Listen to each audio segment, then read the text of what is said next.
Good afternoon, good evening, or good morning, wherever you are in the world. Welcome to the Joy Show here on the New Thought Media Network.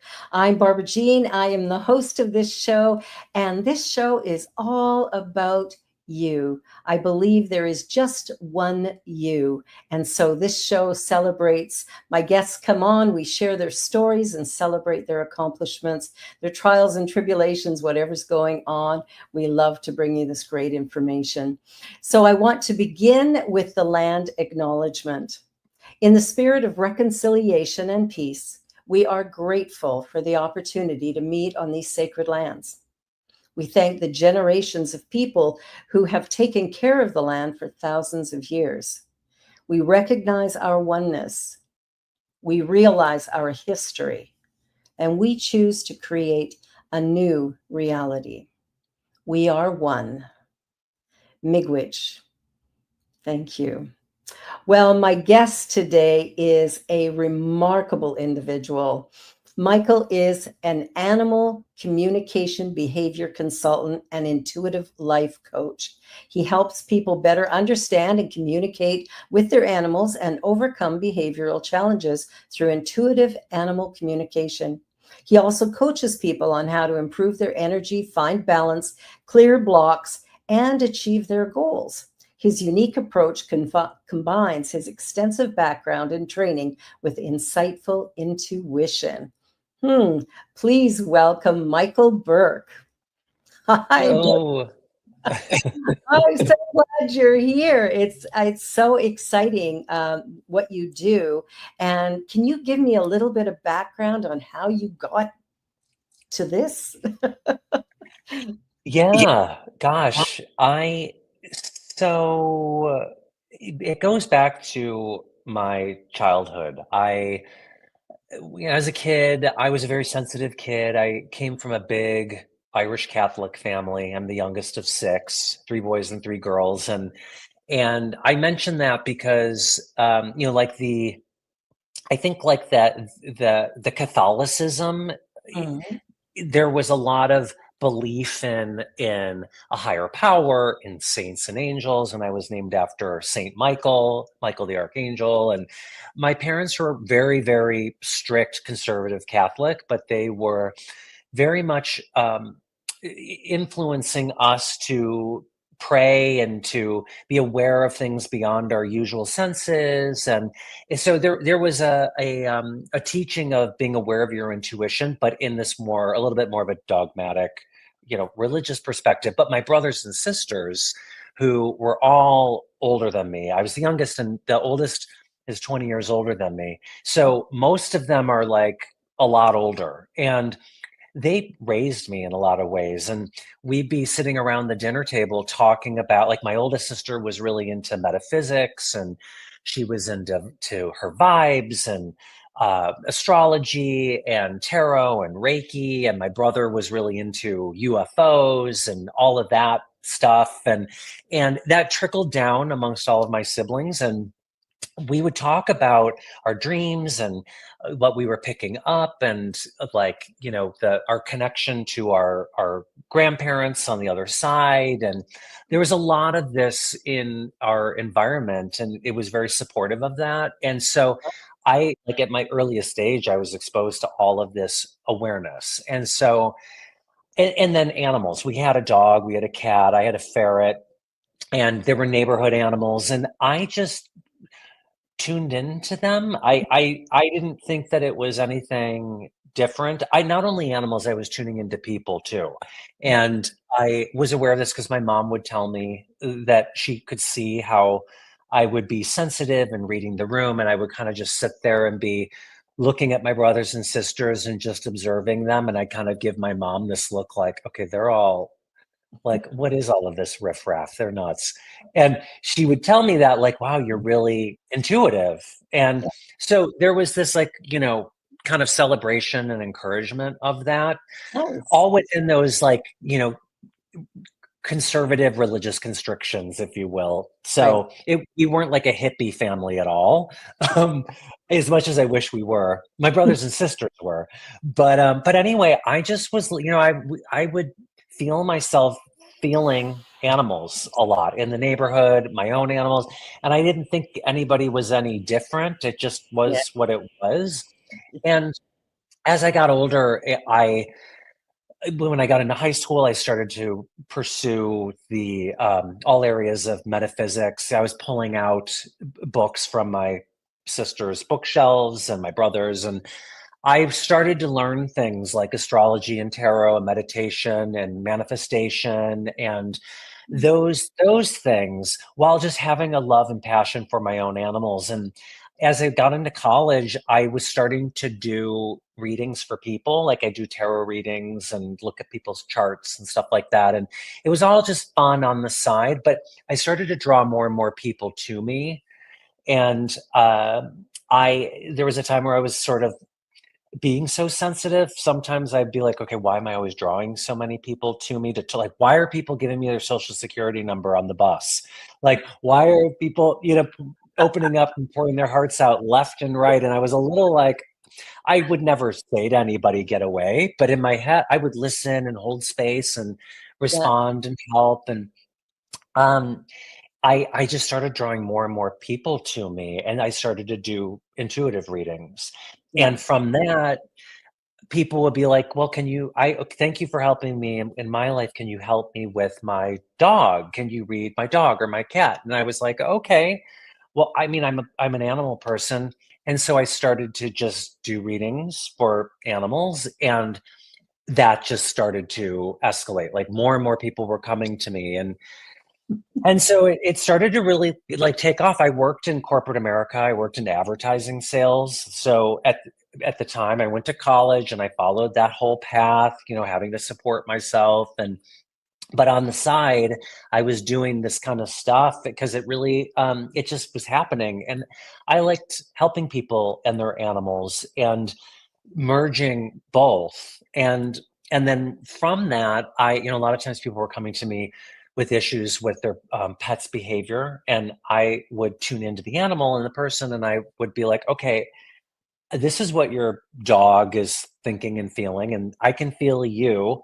You just need a dog trainer. Like this is what you need. And so I something my guides told me, rather than sourcing out or referring people out to a dog trainer or an animal behaviorist, why don't you learn that? And so I was like, oh, so I started to learn animal behavior and training, and I gained tons of certifications, and not just that, but a lot of different modalities. Yeah. And I started to create my own skill set and offering where I tune into people's animals and to the people and help them manage their own energy and in turn their animals' energy. But then wherever is need for like behavior and training, I have that knowledge, skills, and awareness to assist there as well. Yeah. And so, yeah, it's kind of become this sort of holistic, multi-pronged approach in how I help people, their animals, their energy, and the behavior. That's awesome. Like I really like that. The idea that um, you're tuning into both. Because I think what I'm learning with my dog, working with the trainer, is I'm the one who's being trained Right. Yes. so that Very I much can so. work with her effectively. Because I think there was a while there when she was jumping up and really being wingy that we would give her something to stop her, like a treat or something, because she was food motivated. But that sort of defeats the purpose. It's like you're doing a bad behavior and I'm giving you a treat to stop you Right. for a moment, but then you think bad behavior gets a treat. Yeah, that's exactly what I share all the time. Be mindful of what you're giving attention and affection to. And Yeah, treats are a form of attention and affection. exactly. Yeah. My Yeah. You're enabling that. That's right. Well, and I think a lot of times when we get pets, we don't necessarily think about our overall lifestyle when we make the choice of the animal. Do you have some thoughts about how a person who's looking to get a dog or a cat, what they might consider before they do that? Yes, that's really important and usually is not something people are like, "Oh, I want a companion or I want a dog to sleep with me," or this comes up especially a lot with dogs. Yeah. there's so many different dogs and species and breeds, Yeah. and not every breed is good for everyone. You know, somebody might say, "Oh, I want a German Shepherd," Hmm. and because they're beautiful and they're strong. But a German Shepherd, they can be very sensitive. They're a working breed. They need a lot of mental and physical exercise. And if the person, if this happens a lot, people will come to me and they'll say, "Oh, my dog is reactive, or they are destroying the house," using like the Shepherd as an example. And the first thing I'll ask is, "Well, what's the exercise? Like, how often are you walking?" "Oh, well, we've got a yard. You know, No. we have a yard, and I throw the ball, and or we walk sometimes." And and I never, there's no judgment. You know, there are Yeah. different choices that lead to different outcomes, but I'll encourage people to say, okay, well, if you haven't already adopted a dog or a cat, just be aware of what your lifestyle is. Cats too, like a Persian cat, it can be a really great cat for somebody that wants a cat that's really mellow and they're not home a lot, or Yeah. you know, they maybe an older person that just wants to chill at not a Bengal, or you know, not a Savannah, or there are a lot of other cats that can be getting into cabinets and Yeah. very active, at least when they're young. So just be aware of what you can handle, because you want to set yourself up for success. You want the animal to be set up for success. And Exactly. if you are otherwise, like maybe it's about making lifestyle changes. Maybe it's Hmm. time to get out and be walking more, and the German Shepherd is going to be the one that's going to get you out. But Yeah. there's a commitment there, and being Right. aware of what you can handle. So yeah, it's Yeah. important. I think that's what's surprising. The first dog we had was a very small dog. We'd walk him usually twice a day, sometimes three times a day. And, that he was just really calm and mild. And if we had bad weather, he didn't want to go out at all. So he'd run out the door, do his pee, and run back in.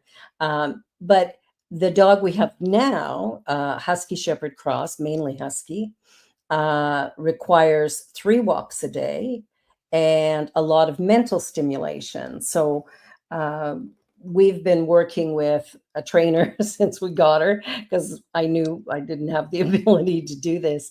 But we even bought games that we feed her in, puzzles, so that she has to work out how to get her food.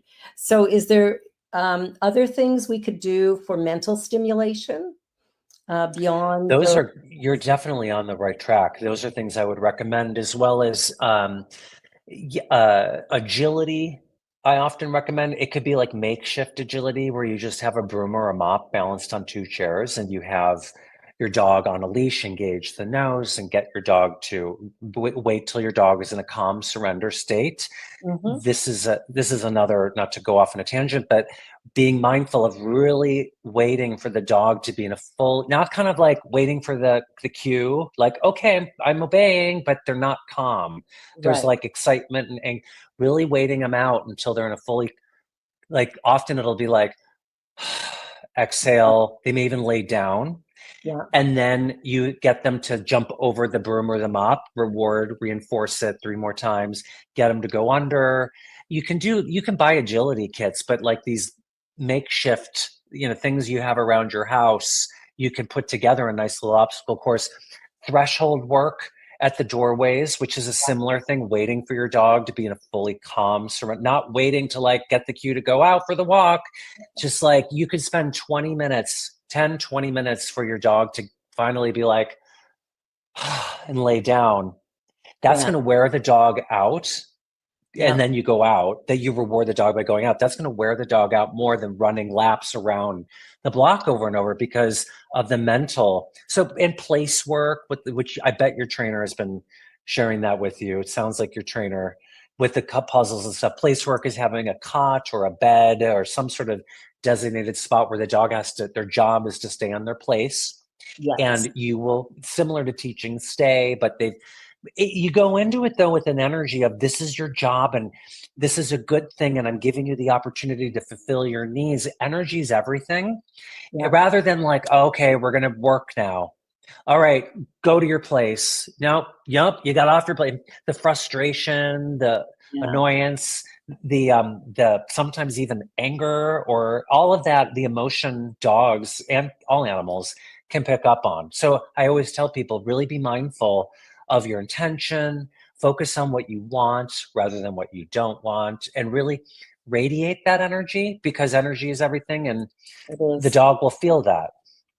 Yeah, that's what I teach people in my classes is that mindfulness because it is so important.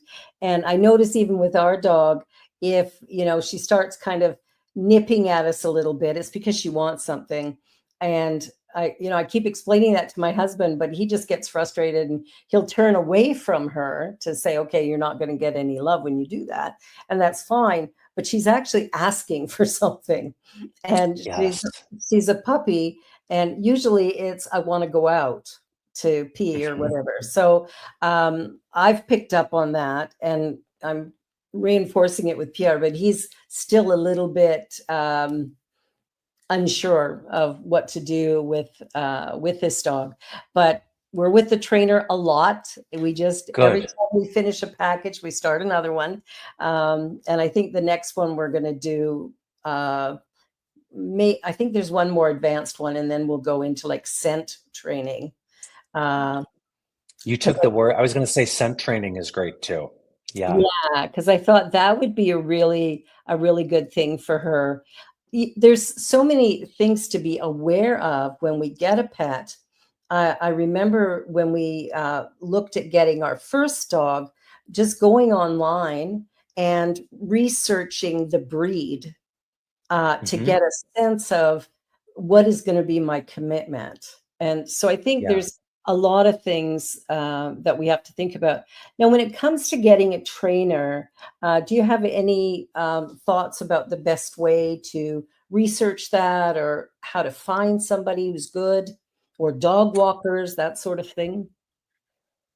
Yeah. Well, certainly, word of mouth, or maybe it could even be, asking around, or if you see somebody in your neighborhood or at the dog park and you're liking their behavior, Uh-huh. ask. Referrals are often a good way of finding a trainer. And I know in the dog training world, there's a lot of different techniques and modalities, and there's a lot of judgment too. Like, dog trainers are always often criticizing and judging other dog trainers' methods and modalities. And there's like positive reinforcement and force free. And there's all as if like, oh, this is, so sometimes there can be this sort of like righteousness about one way or another. And so just using your intuition, checking out reviews sometimes on Yelp or Google reviews. Most importantly, though, it's like word of mouth. And maybe even if you find a trainer, ask them like, hey, do you have any other clients that I could speak with? Or Instagram is a lot of dog trainers are on Instagram now and are doing a lot. They're demoing on Instagram, and so just seeing what they're doing, they're demoing, and then maybe their comments that they have, and how other sometimes people will comment and will be like, "Oh my God, I love my dog is so great." There are a lot of reviews in the comments, Yeah, and sometimes they're all often on social media. There can be like the haters too, and so right. there can be people in the comments that are really combative. Um, it- but maybe you'll get an idea of how the trainer is responding to the comments with light and love, Yeah, and if a trainer is being really combative and negative in the comments, well, that might be insightful too. Like, oh wow, this trainer is like really intense. So that would be the way I would approach it. mhm. And there's so many out there too, There there are. Well, I know the first thing we did when we were waiting for our first appointment in person, because we're doing one-on-one, we actually went online and started watching some videos and just seeing how they were handling different things. And we found one in Ontario here, McCann Dogs, and they were really good and seemed gentle and very positive in their approach. And I go intuitively into everything. That's my guide. If it doesn't feel right, I'm not going to do it. So it's that I think is one of the things I love about you, is that you're using this intuition and really helping people to realize the power of it, because Yes. that will tell you everything you need to know. If it feels wrong, it probably is.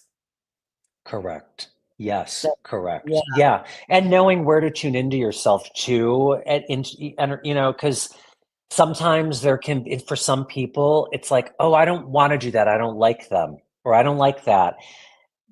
And sometimes that can be, we get so comfortable, and there's an opportunity to grow and expand beyond our comfort zone. And that's so, no, I don't want that. That's bad. I don't like them or whatever. But it's like, or I often say, okay, kind of come out of your head, come out of your heart and go into your solar plexus into and the just solar see plexus.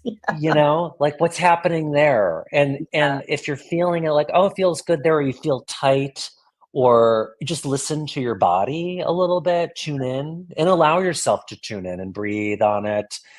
Our bodies will share a lot of truth in those moments, and at least just like, and maybe it's like, no, I don't like them, like I really I don't, or that doesn't feel correct for me. Okay, Yeah. well, good, then maybe that is the highest road to Mhm. take. But I know how I'm a Taurus, and so I can be very set in my ways, comfort, no, nothing, everything predictable. And when something new comes, it's easy for me to like have a knee jerk response, like, No, I'm good." And I've learned to like, no, but maybe this is, listen to that guidance that brought me to the situation, that's Yeah. giving me the opportunity to learn. And then I do it. I'm like, oh, I'm so glad I did that, or met them, or Yeah. jumped in, you know? Absolutely. Well, I know for me, it is in the solar plexus where I feel things. And sometimes mentally I'll go, I don't want to do this or I don't want to do that. But in here, I get this feeling that yes, this is the right thing for me to do. And I think tapping into that is so important. My youngest child, I trained her from the time she was born. um, none of this stranger danger stuff, because sometimes you need somebody you don't know. But I said, tune into your intuition. How does your body feel? What is your body telling you? Um, and allow that to be your guiding force for everything you do. And I taught her that from, basically age 2 when she was running around, right on up, because I think sometimes we get rigid in what we do. I'm a Sagittarius, so I don't have any ridges. I just go, oh, yes. Oh, that sounds like fun. Let's do it. you know, so I get caught up that way a little bit, but I think there's really some power in that intuitive learning how to do it. Now, do you teach people how to tune into their intuition? I do. Yes, I Ah, do teach people how. Yeah, and I teach intuitive animal communication, but the first step, laying the foundation in connecting in with animals intuitively, energetically, and telepathically, is tuning into yourself first, oh, being aware of what is your energy, what is not your energy, reading the environment, connecting into your inner guidance, your higher guidance, your guides, just really strengthening those abilities, those muscles, so then you can step forward and accurately communicate and connect with animals in that way that's very grounded and objective. So you're not confused by what's yours, what's not yours, what's in the environment. But yeah, so I start with the person first. okay, that's wonderful. And so when you were doing all your training, because you've done a lot of stuff, which is quite amazing. I teach metaphysics, so it was great to hear you talk about that. And every time I talk to you, it's like, yeah, yeah, we speak the same language. What's interesting is, tapping into the animals. Like once I've kind of got my intuition worked out, what is kind of the next thing I need to do in order to really connect with my pets in a way that I know what really is needed when there's a problem, or even when there's not, you're having a lazy day. Let's just connect. What would be, yeah, okay, I got to stop talking here. Yeah. No, it's right. Well, and that's, I mean, it's funny you say, okay, I have to stop talking here. Often that's what it is with our animals, like just quieting, just being mindfulness, Mindful. living in the moment, being present in the moment. Meditation is a big part of what I do. That's another aspect of my work, is being a meditation teacher. Just, but sometimes people are like, "Oh, I can't meditate," and I don't, blah blah blah. I'm respectful of that too. Everybody's different, and one size doesn't fit all. Yeah. But any way you can find, a person can find the opportunity to just surrender to the moment, be present in the moment, just focusing on your breath. It could even be just, laying. I'm looking at my dog sleeping over here. That's why I'm like looking at him, laying with him, just being with him, mindfulness, just noticing the petting his fur. What does his fur feel like? The rhythm of his breathing, the rhythm of my breathing. We're breathing together. Just really bringing yourself into the present moment and all of the subtleties that can be noticed and appreciated, simply just being together, and doing so, and starting to practice that regularly, like every day, just calming down, quieting the mind. Because when we turn down the mind, even just focusing on one thing, it doesn't have to be like clearing your head of everything, no thoughts at all. Using your animal as like the focal point, at least just focusing, okay, I'm just following his breathing, I'm petting him, his beautiful eyes, his soft tongue, and I'm looking into his eyes. It's focusing on the one thing. So it's quieting the monkey mind, and it Yeah. opens us up to notice the subtleties in the communication, connection, relationship. And then holding the intention, okay, I'm in the process of deepening my communication and connection with my pet, my animal, at a deeper, more intuitive level. Just setting that intention and imagining, using your creative imagination. Like, what wouldn't it be amazing to feel divine downloads coming from my dog, or to sense what they need? Maybe I see a picture in my head. Maybe I hear them. Maybe they communicate to me in dreams. Just allowing the wonder and the almost like the daydream, the creative imagination. Just allow yourself, what would that be like? How would I love that to be? As a way of like just kind of putting it out there, Yeah. and then being consistent, every day, just showing up with the intention of opening up, being very much in the process. And then you start to lay the foundation, you're strengthening the muscle. Yeah. It gets easier when you're quieting your mind. It could be a formal sitting in for 20 minutes meditating too. Yeah. But whatever it is, then you I'll use myself for example. Like, then I could be like out walking my dogs, and a loose dog comes charging at us, and I will be able to respond in the moment with ease, calm, confidence, and communication with my dog. I can respond to the dog coming in. I can get my dogs to get behind me, follow my lead. All of it just locks into perfect communication with everybody, Yeah. like a blink of an eye, like without even thinking of it, because I have practiced this, That's regularly through meditation in whatever form that is. It could be movement. Sometimes it's walking. Maybe it's, walking dogs is a great way. Maybe it's a walking meditation where you're taking in the environment, you're focusing on your breath, feeling the earth below you. That could be, because that's for more active people, that's still a form of communication. mindfulness, essentially. I love that. I love that. Well, we're going to take a little commercial break on that point, and we'll be back in just a minute. You're watching The Joy Show here on the New Thought Media Network. Please don't go away, because there is a lot more to come, and we'll be back with Michael Burke in just a minute or two. Please help us say thank you to our organizational sponsors, including the Hepperlin Foundation, Affiliated New Thought Network, International New Thought Alliance, Science of Mind Archives and Library Foundation, Center for Spiritual Living Denver, Center for Spiritual Living Midtown, New Thought Philadelphia, Planned Happiness Institute, Summit Center for Spiritual Living, One Heart Retreats, Center for Spiritual Living on the Lake, Unity Spiritual Center, Kitchener, Home Center for Spiritual Living, La Mesa, Satya Center, Center for Spiritual Living, North Jersey, Unity of Savannah, and Center for Spiritual Living, Seattle, as well as all of our individual donors. Thank you for making New Thought Media Network a place to be. Please come be you. And remember, like, share, and subscribe. New Thought Media Network, positively inspiring.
New Thought Media Network.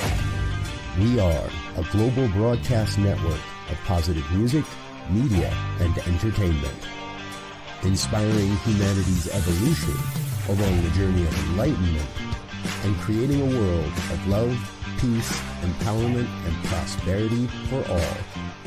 New Thought Media Network. Positively inspiring.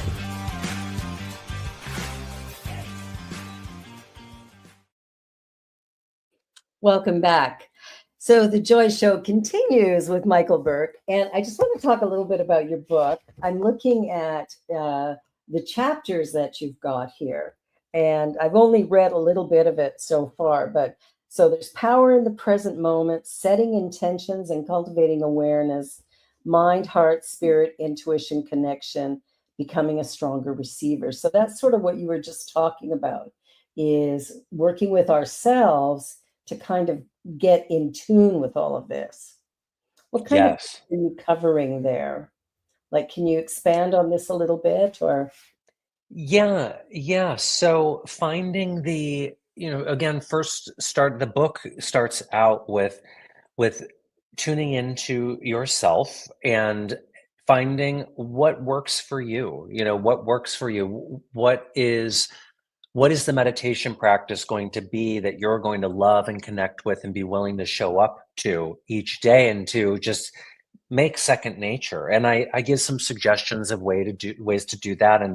And I share some examples in my own life and how that helped me, as well as people I work with and their animals.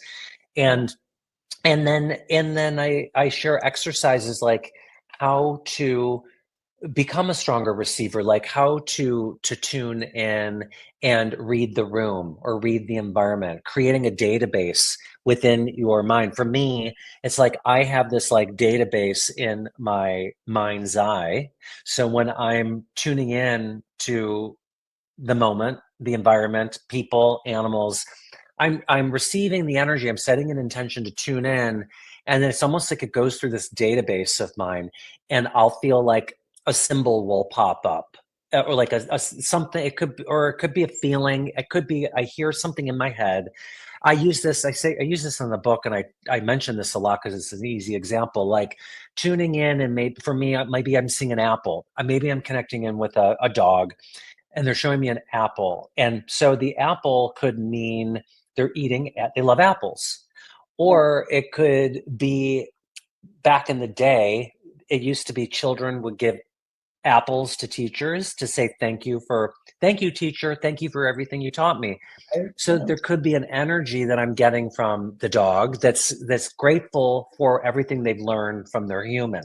But my database is interpreting that energy. It's coming through as an apple because it's like my intuitive inner being knows that that's the quickest way for me to come up with that communication. Or, I mean, the apple could be a door stopper that the dog is always tripping over, or a toy, or, it could be a lot of different things. But learning how to create, like, tune in, feel your environment with all of your senses, with your eyes closed, feeling what's in front of you, what's behind you, what's above you, what's below you, and really allowing yourself to imagine what's coming to you and then writing it down. Journaling is a big part of what I teach in my book. I give some journal. Every chapter has journal prompts based on what I've shared in each chapter, but encouraging you to write things down, to connect in with yourself first, as well as the animals and your environment, and write down what's coming to you. And it's also a form of like creation, kind of channeling, bringing through energy and then reflecting upon it. But creating a consistent practice and committing to showing up for yourself through a journey of wanting to learn how to communicate and connect with animals, both living and in spirit. And then, and there are a lot of different in the book. I have various different exercises, like specific meditation processes for doing so. So I give a lot of examples, like through your third eye, through your heart. There's one called the Sacred Round Table, where I imagine in it for myself, I'm imagining I'm sitting at a beautiful sacred table with all of the animals that I would like to communicate and connect with. Maybe they're all on the other side, maybe they're living, maybe it's a little of both, and just having a little meeting, so to speak, and tuning in and recognizing the different energetic frequencies amongst them all, and then writing it down. So, and then like the third part of the book goes into, okay, once you've strengthened the muscles and you've practiced some of these techniques and figured out what you like and maybe what doesn't resonate, starting to take it out into the world. And I say the subheading of the title is co-create a meaningful life and deep connection with animals. And this is all about manifestation practices. Manifesting with your pets, and that can go into training, as we were talking about, like really being mindful of what you are visualizing and feeling and projecting for them. And if you're focusing on your dog not sitting while you're asking them to sit over and over, the dog is like, okay, well, you're telling me to sit, but I'm seeing and feeling in you me not sitting. So visualization, visualizing, feeling, what would it feel like to have your dog sitting and listening rather than not, and radiating that energy into the environment. And so I share a lot of practices in creating together, and however you'd like to creating a life together, whatever that is for you. That's very cool, because that is a more holistic way. I think it's really helpful, not only for our pets, but for our people. So we're tuning into our children better. We're tuning into our work associates better. If we can get into that place. And as you talked about meditation, I'm glad you mentioned the moving meditation, because I've met some people who go, I can't sit still. Well, you don't have to.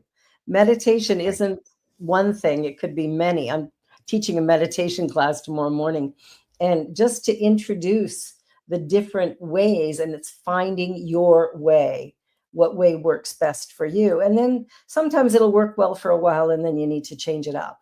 And that's okay too. So it's, it's a little bit of practice to get to the point where you can actually begin to hear your animal, what they need or what they're asking for. So I love that you can train people to do that. Now, you also do sessions with people. I don't know if you do in person. I know you do online.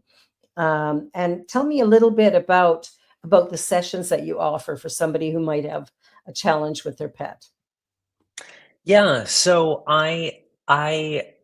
years ago, so now pretty much my business, especially after the pandemic and everybody going online with video, I'm able to work with more people and their animals all over the world Yeah. through Zoom and all, video online. But so I'm not really doing as much in person. Here and there I have and will, but for the most part it is all online. Also the phone. Years ago I was doing sessions just over the phone, and people will be sometimes are like, how is that possible? But energy is everywhere. There's no bounds, there's no limits. You think about when you are thinking or feeling a friend of yours, and then they call or they text and you're like, oh my God, I was just thinking about you. Up and down. There's the connection there. Or I'll use the example of like telephones and the Wi-Fi. We're able to connect right now. How is that possible? How am I able to see you? Because energy is limitless. And so there's a way of me, just what I'll do is, like on the phone sessions, I'd have people email me a photo and I get on the phone with them, and it could be multiple photos or one, doesn't matter, but I just set an intention to tune into the photo. And I have my practices of just, and which has become over the years quick. I could just right away quickly tune in, and then I just feel into the animal and allow whatever comes to me. I'll go silent for a few moments, and then I will have a connection and I'll start speaking. Now, I'll often ask people, is there a reason you're coming to the session? Is there something you want to focus on? Because sometimes if they're just like, oh, I just want to know what my animal has to say, well, it's possible, but having sort of they're animals. So I often want to make, I'll confirm that with people, like, they're not humans. So on some levels they do communicate like we do, but in many ways they don't. And so we can zero in and focus on what's coming through. And like I said, I might be seeing a symbol in my head or a feeling or a scenario, and I'll just start sharing what comes through. And it can be like a game of charades at first, where like, why am I seeing an apple? And the person's maybe like, I have no idea. We don't feed apples. And then they might be like, oh my God, my daughter calls grandmother apple or something, like sometimes like, oh my God, I know what that is. And then it's like, okay, now it starts really piecing together. And so, and video, they don't have to, the animal can be on video, but they don't have to be either. I usually will say, send me a photo or photos ahead, so then I can just tune in. And the animal could be anywhere in the world. They don't have to be with the person. But a lot of times people will say like, oh my gosh, my here's my cat. They're sitting on my lap now, or they just calmed down, or they like, they're listening or they're looking at the screen. And I'm like, yeah, that happens, It does. So I noticed it can be in any area too. Behavior, it could be sometimes how I never like to diagnose. People will be like, oh, can you tell me what my dog wants me to give them as far as medicine or whatever? And I say, talk to your vet. Disclaimer, I can tune in and share what I'm feeling from them, but and it can be health related, like, oh well, there is like something kind of lighting up in their body here or there or whatever, or they are I'm feeling a response to something you're giving them. But it can be in that area too. I cut you off. What were you going to say? No, that's quite all right, because that's great information. Because I think sometimes people are going, should I do this medication? Should I do that? And that's really not your field. So good for you to pass them on to somebody else. I think one of the things that I've thought about is how the animal, will have a certain behavior that, and I mentioned earlier, our dog doesn't really like going to the vet. Now, that's not unique. There's lots of animals who don't like going to the vet, but she's fine going to the vet until it's time for the exam. And then she gets aggressive, actually. And given that she's a big dog, that is a concern. So I'm wondering what could be the trigger of that, if it's fear, or like she's never had really bad experiences, like she was she's been well treated since she was born. So there's nothing, she hasn't had somebody attack her or whatever. And she loves people, but there's something there. I don't know if you can feel anything around that, but I'm just curious what your thoughts are about that aggressive behavior. Yeah. So there was something that imprinted her in the examination room. I know Mm-hmm. before we got on the call, you were talking about there was the one vet that was a little, Scared of there, her. yeah.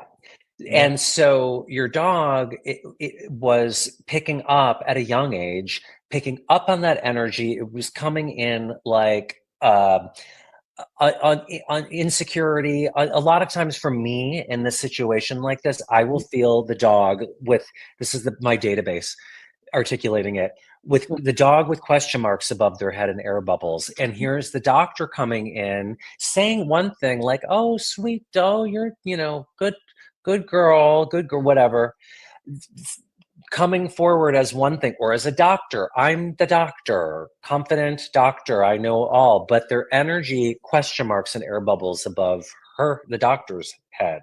Yeah. And so your dog is like, all right, I got questions, you got questions. I'm not getting the answers, the assurance that I need in this moment where I don't know what's going on. And I'm smelling a lot in here. I'm smelling fear from other dogs. I'm smelling blood. I'm smelling urine. I'm smelling a lot of, and it's a little stifling in here, and there's metal, and it sort of becomes a perfect storm. But that person is coming in, and there's just this sensitivity, like knee-jerk response, feeling like the walls are caving in. And it was just a quick thing. But when a dog is that young, they're Mm. very impressionable, and that's young too. Before I didn't say anything, but that is very young to have a reactivity and clearly responding to the energy in the moment. And that doctor, and now you have an imprint, and now there is a story, and now everybody's like, she's aggressive, she needs to be muzzled, she doesn't like the vet, she's great with and it becomes the story, and that the dog is holding on to, and it's nobody's fault or anything, but it can sort of be challenged. It's almost like the dog can't win in a sense. They can, but it's sort of like, oh, okay, right. And so then the next time the dog goes into the vet, oh, right, I'm smelling this and the floor and the metal and feeling my human owner's energies. Are you going to bite again? Do we need to muzzle you? Oh, right. All of these imprints. And here we are again. And it starts to like build that response. So this is actually the ideal time to sort of let go of the story, even though it's happened, it is what it is. But every moment's a new moment to create a new imprint and to erase that imprint and create a new one, and to show her how to make a better choice and response in Oh, that situation, which can be a process. And yeah. I mean, I would even, not that you're asking, but my recommendation would be one, yeah, like maybe it's a different doctor that has a different energy, but going in, maybe it's even having your trainer go in with you, if that would help, going into the moment.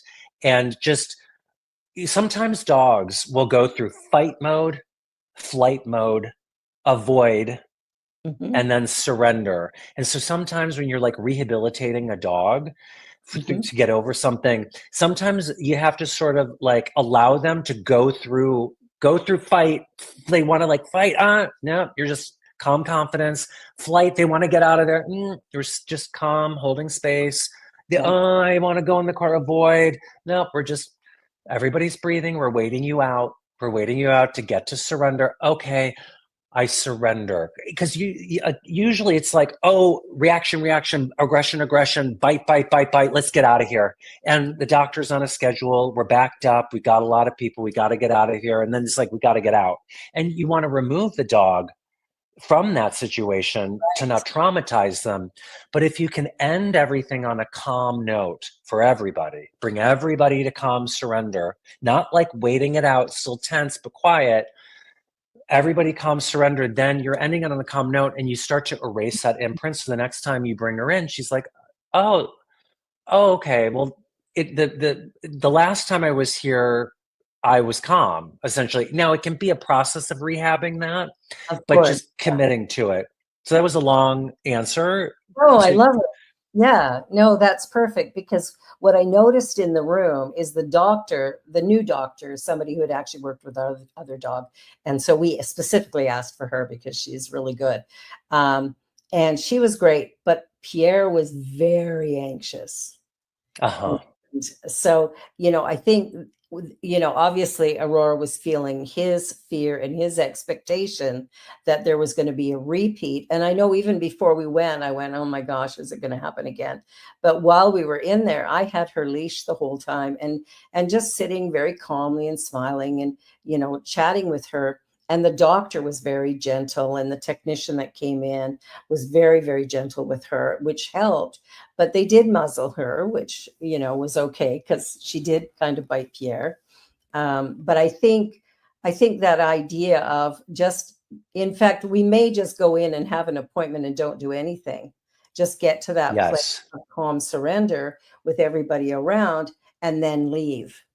And so we're Yes. leaving on that positive note because she does get into that calm surrender at home. We'll put her, okay, go to your bed. We have a little mat in the living room, and that's where she has to go. And she relaxes there, and she's fine. So I think I really love that advice. So that's wonderful.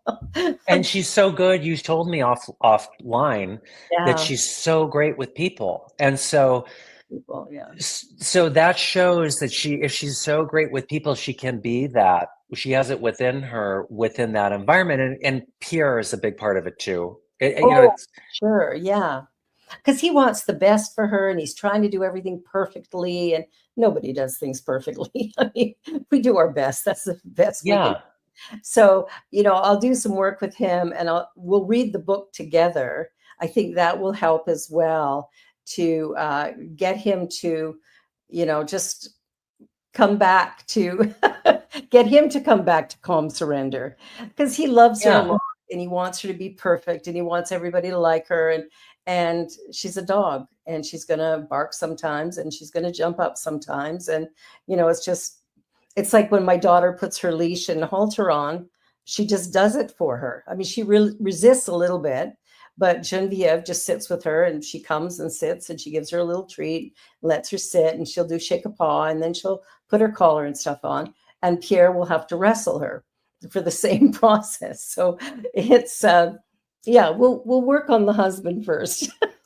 Yeah, like him really feeling the energy of being a calm, confident leader. Being radiating that clear intention, calm confidence, and whenever we're human, things come up, but Oh, for as the sure. fear comes up or the worry, just like, all right, I'm going to pivot to like just like let it go and pivot to the opposite. Like Yeah, calm confidence, all is well. I'll sometimes say it's almost like being like a redwood tree, like yeah, big, ancient, beautiful, large, strong redwood tree that's grounded and unwavered. And no matter what happens, and she might be like, whoa, wait, you're just, and for the person to just embody that or whatever that visual will be for him, just yeah. to practice that. And it can shift, and it shows that Aurora, with your daughter and with you, she's different. So that shows that she can do it. Oh yeah, for sure, for sure. So yeah, this has been lovely, and I'm really hoping that the people who watch this will get a real sense of how they can work with their pets. Now, if somebody wants to hire you, they go to your website, which is michaelburke.com. Michael R, because my name is very Michael R. Burke. My Good. name is like Matt Smith.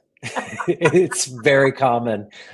No disrespect to any Matt Smiths out there, but Yeah, but I get it to make sure that people go to the right place. yeah, michaelrburke.com, and they can yes, go there and get more information. They can book a time with you to work through some of this stuff. They can go out and buy your book.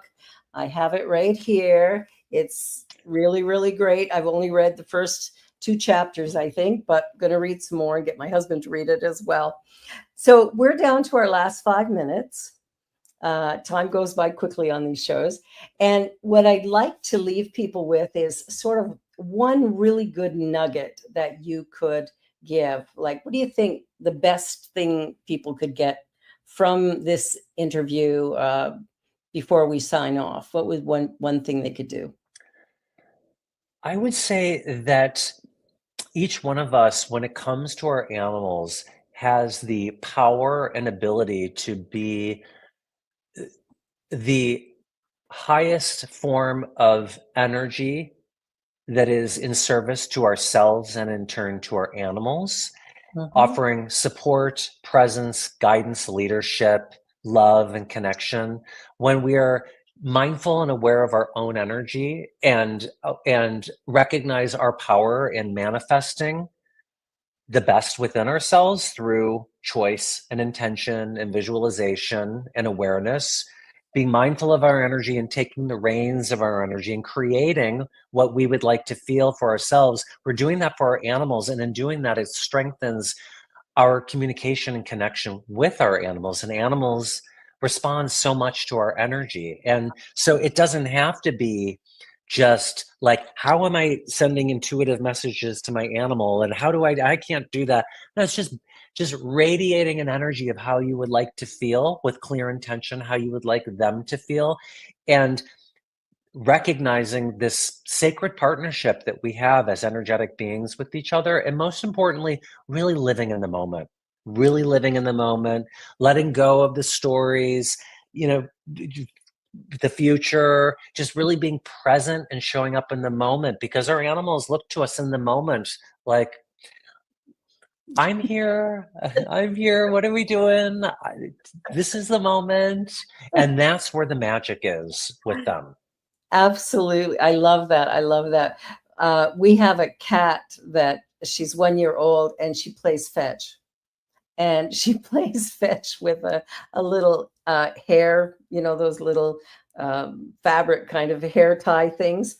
So we'll flip it, Yeah. and she'll run after it and get it and bring it back. And I've never seen a cat play fetch before.